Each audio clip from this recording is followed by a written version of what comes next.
Hi friends, this is Somi and you are watching Somi's tech tip. आज का जो topic होने वाला है, टॉपिक तो कॉमन है लेकिन जो मैं बातें करने वाली हूँ ये बहुत अनकॉमन है और ये फ्यूचर के लिए बहुत ज़्यादा इंपॉर्टेंट है, स्पेशली उन लोगों के लिए जो आने वाले 10 साल में जॉब मार्केट में आने वाले हैं। वीडियो को स्टार्टिंग से लेकर एंड तक देखिए, बहुत ध्यान से देखिए। कुछ बातें अच्छी लगेंगी, बहुत बातें खटक भी सकती हैं, ये मैं आपको पहले बता दे रही हूँ। मैं कोई भी चीज़ शुगर कोट नहीं करने वाली, क्योंकि यहाँ पे आपके फ्यूचर का सवाल है, आपके भविष्य का सवाल है। तो लेट्स गो।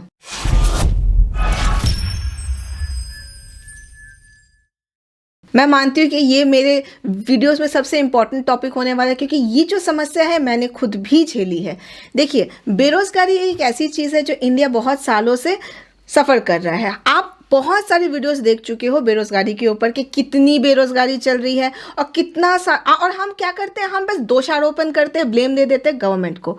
आज इस वीडियो में मैं आपको बताऊंगी कि इसमें दोष गवर्नमेंट का नहीं है। पहला शॉक आपको मैं ये दे रही हूँ। आप इस वीडियो का एंड तक देखिए, तब आपको पता चलेगा कि ये जो चेन है ये आज का नहीं है, 25-30 साल से इसकी जो जड़ें हैं हमारे इंडिया में है। बेरोजगारी से कौन नहीं जूझा है? हर इंसान के लाइफ में एक फेस आता है कि जब वो घर पे बैठ जाता है, एग्जाम का प्रिपेयर करता है, लेकिन जब यही फेस प्रोलॉन्ग हो जाए, बहुत ज़्यादा हो जाए, इंसान अपना चैन सुख सब गवा बैठे, लोग लोन ले लेते हैं, ज़मीन बेच देते हैं, बच्चे डिप्रेशन में चले जाते हैं और अगर एक्सट्रीम केसेस हो तो लोग सुसाइड भी करते हैं, मेंटल डिसऑर्डर्स भी होता है। और इन सब चीज़ों के बारे में कोई नहीं बताता। आपको सक्सेस स्टोरीज दिखती हैं जो सिलेक्ट हुए हैं। मैं आपको बताऊं, 99% लोगों का क्या जो सिलेक्ट नहीं हुए हैं, क्या आपने कभी उनके बारे में सुना कि उनके साथ क्या बीता? तो ये जो प्रॉब्लम है हमारे देश में बहुत टाइम से चल रहा है। ये प्रॉब्लम इतना ज़्यादा बढ़ गया कि इसके अंदर बहुत सारे प्रॉब्लम्स है, बहुत सारे एस्पेक्ट्स है। इसके मेन एस्पेक्ट मैं आपको एक चीज़ करने से रोकूंगी कि आप सबसे पहले इसका जो भार है सरकार को मत दीजिए। मैं ये बता रही हूँ आपको, जब आप ग्रेजुएट होते हो, 10 पास होते हो, 12 पास होते हो, आप नॉर्मल ग्रेजुएट हुए, बीए बीएससी हुए, तो आपके भी मन में एक सपना उठता है कि मैं नौकरी करूं। और जब भी नौकरी की बात आती है आप जाते हो मोस्ट सिक्योर जॉब्स में। मतलब हमारे इंडिया के सारे most secure jobs government jobs, और अगर प्रेस्टिजियस जॉब्स एग्जाम्स की बात करूँ तो यूपीएससी बोल दीजिए, ठीक है। अब क्या होता है, लोग पूरी सच्चाई को नहीं देखते। आप रियलिटी का एक छोटा सा फ्रैक्शन देख रहे हो यहाँ पे। एक नॉर्मल इंसान, एक नॉर्मल बच्चा, एक नॉर्मल फ्रेश ग्रेजुएट, जिसे हम फ्रेशर्स बोलते हैं, वो बैठेगा इन एग्जाम्स के लिए, ठीक है। अब मैं आपको बताऊं कि इन एग्ज़ाम का जो हुआ है इतना ज़्यादा फैला हुआ है इन सालों में कि हमें लगता है कि इनके अलावा और कुछ भी नहीं है। ये जो बेरोज़गारी का टॉपिक है ये हर जगह जैसे आम लैंग्वेज में आ गया है ना।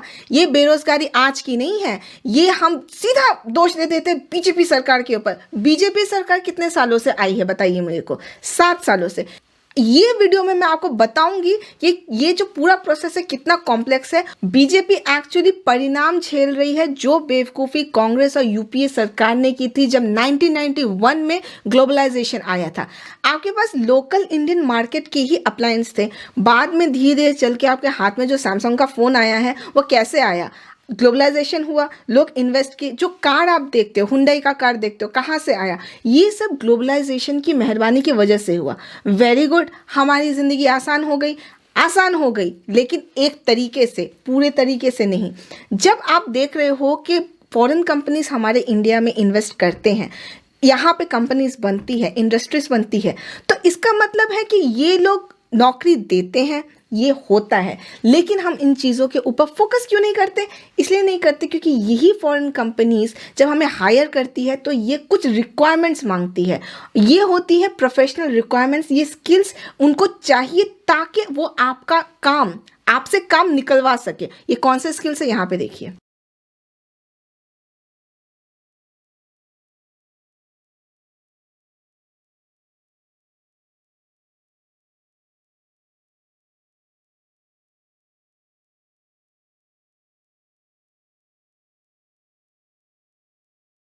यहाँ पे सरकार से बहुत बड़ी मिस्टेक ये हो गई कि हाँ, हमने प्रोडक्ट्स खरीदे पर हमने कभी ये नहीं सोचा कि जो प्रोडक्ट्स हम यूज़ करते हैं उन्हीं के फैक्ट्रीज में हम काम भी कर सकते हैं।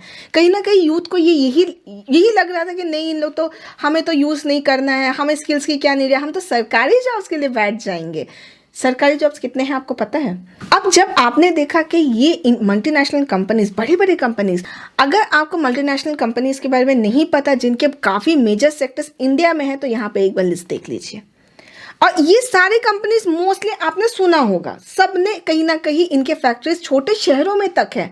तो अब आप मुझे बताइए कि अगर ये सब चीज़ें हैं तो जॉब्स क्यों नहीं मिलते हैं यहाँ पे? यहाँ इसलिए नहीं मिलते क्योंकि युवा को तो पढ़ी ही नहीं है। वो उसको लग रहा है कि मैं क्यों बैठूं, मैं स्किल्स डेवलप क्यों करूं, ये तो टॉप क्रीमी लेयर के लिए है। नहीं, दूसरा शौक मैं आपको देती हूँ। लोग अक्सर इंजीनियर्स को बोलते हैं कि इंजीनियर्स घर पे खाली बैठे रहते हैं, इंजीनियर्स को कुछ नहीं आता, वो तो बस रट के पास किए हैं। इंजीनियर्स सिर्फ 1% है और शायद उससे भी कम है अभी जॉब मार्केट में। बाकी जो 98, 99, 98% जो युवा हैं सिंपल ग्रेजुएट है टू बी ऑनेस्ट, या 12th क्लास पास है। ये सच्चाई है। पहले ये चीज़ को मैं करेक्ट कर देती हूँ। इनके पास डिग्री तो है पर स्किल्स कुछ नहीं है। इंजीनियरिंग में ये होता है, इंजीनियरिंग में कॉलेज से कुछ स्किल्स डेवलप करवाए जाते हैं ताकि वो बच्चे कैंपसिंग में बैठ सके। वो एक डिफरेंट स्टोरी मैं आपको कभी डिटेल में बताऊंगी। लेकिन जो नॉर्मल ग्रेजुएट होता है उसको ये वाला जो फैसिलिटी है नहीं दिया जाता। तब वो क्या करता है, जब उसके पास स्किल्स नहीं है, उसको पता भी नहीं है, तो वो अपने दोस्तों घर में जो डिस्कशन चलता है, गवर्नमेंट जॉब दे दो, ये दे दो, और उसका सपना वहीं से पनपना शुरू हो जाता है और ये सीधा जाता है कोचिंग सेंटर पे। अब मैं आपको एक चीज़ बताती हूँ, कोचिंग सेंटर्स क्या है और उनकी असलियत क्या है। Coaching centres are like selling the dreams. एक ड्रीम जिसका विंडो इतना छोटा है, ये सच्चाई है। एक सिंपल ग्रेजुएट का सपना होता है, ड्रीम होता है कि मैं सरकारी नौकरी में जाऊंगा, सिक्योर जॉब लूंगा।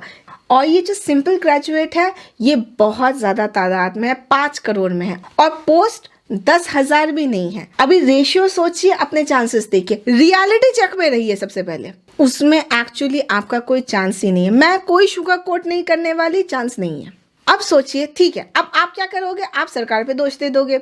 सरकार यदि बैंकिंग, एसएससी, यूपीएससी टोटल मिला के 1 लाख पोस्ट पर ईयर निकाले, इसमें भी 99% जो एजुकेटेड यूथ है उसमें 1% का सिलेक्शन होगा, बाकी फिर से बैकलॉग पे चला जाएगा।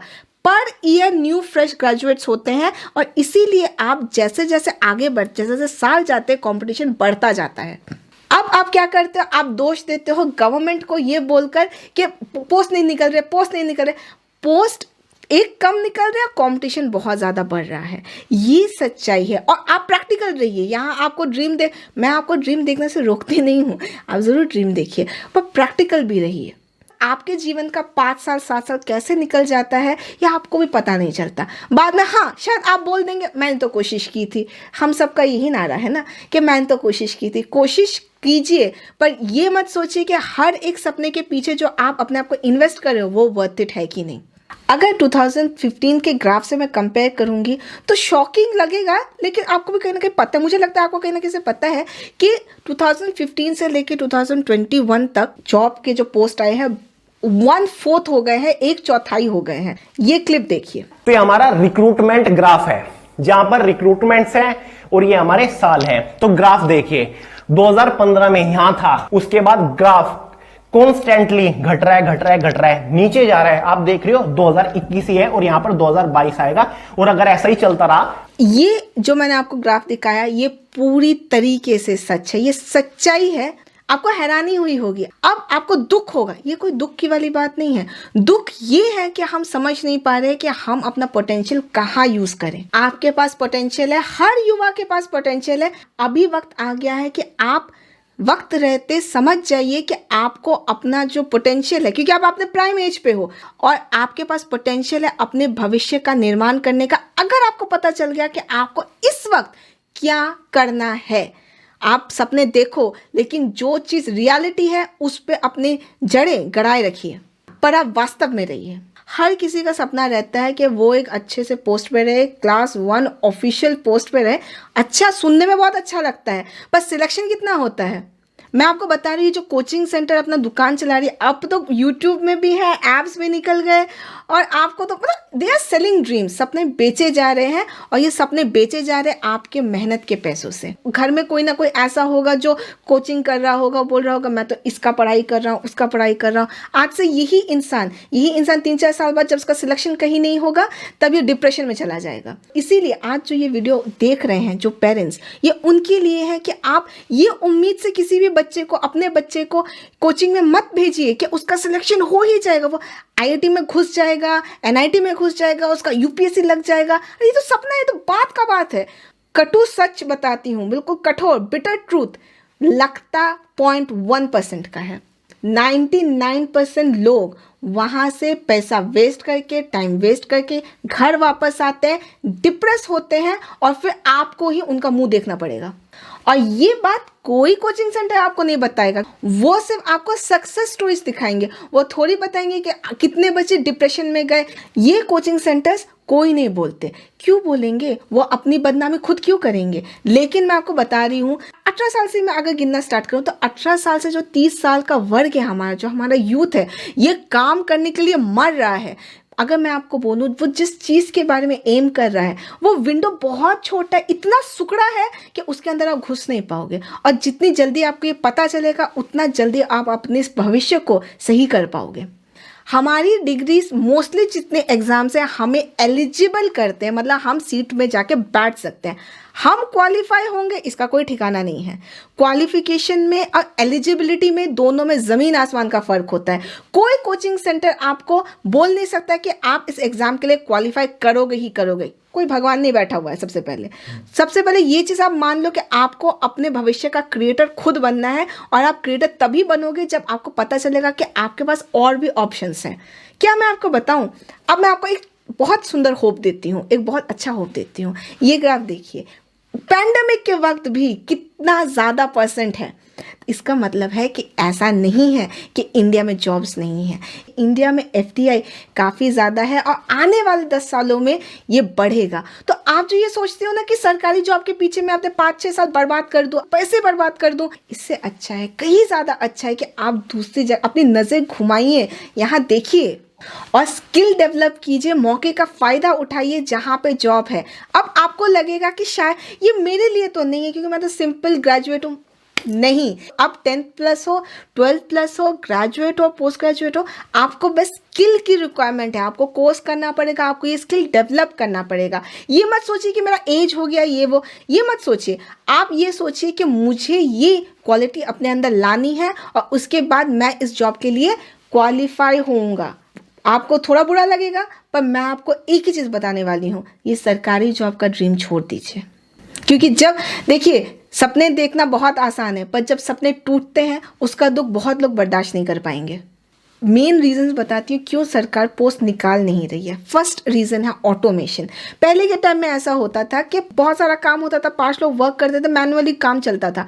अब ऑटोमेशन आ गया है, बहुत सारा काम एक इंसान कर सकता है, उसका स्किल्स भी ऐसा, उसे सॉफ्टवेयर चलाना आता है, हार्डवेयर आ गए हैं, अभी कंप्यूटर्स आ गए हैं, और काम बहुत इजी हो गया है। लोगों को तो अभी भी लगता है कि रेलवे में मैनुअल वर्क बहुत ज़्यादा होता है, पर नहीं, रेलवेज में भी काफ़ी ज़्यादा ऑटोमेशन आ गया है, और रेलवेज भी बहुत ज़्यादा एडवांस्ड है। मैं ये इसलिए बोल रही हूँ कि रेलवे हमारे इंडिया का सबसे मेजर रिक्रूटमेंट सेक्टर है, लेकिन अब यहाँ पर भी ऑटोमेशन आ चुका है।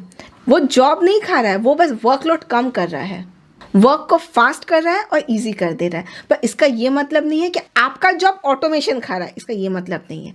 वेकेंट पोस्ट सरेंडर हो रहे हैं, बैकलॉग्स को क्लियर कर दिया जा रहा है। हाँ, आपको न्यूज़ में ये आता होगा कि बैकलॉग वैकेंसीज है, कुछ वैकेंसीज खाली है, सरकार बता नहीं रही है उसे, ऐसे ही पॉलिटिकल एजेंडा के लिए उसको सेव कर दिया जा रहा है।